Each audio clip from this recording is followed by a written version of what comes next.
Міне біз фотостудияға келдік. Менің қасымдағы құрбым Атырау театрынан бері бірге жұмыс жасап келе жатқан әріптесім Гаухар Қабиева, актриса қыздарыңыз болады.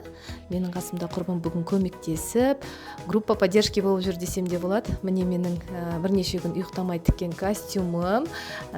Осылай әртүрлі позаларда суретке түсіп жатырмыз. Бүгінгі менің фотосессиямды жасауға көмектесіп жатқан өздеріңіз білетін керемет өз ісінің маманы Мақсат Мырза деп таныстыра кетейін. Қазір оның парақшасында белгілеп кететін болам.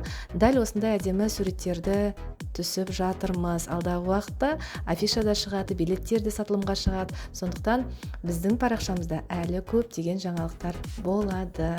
Қарап жүріңіздер. Барлықтарыңызға рахмет.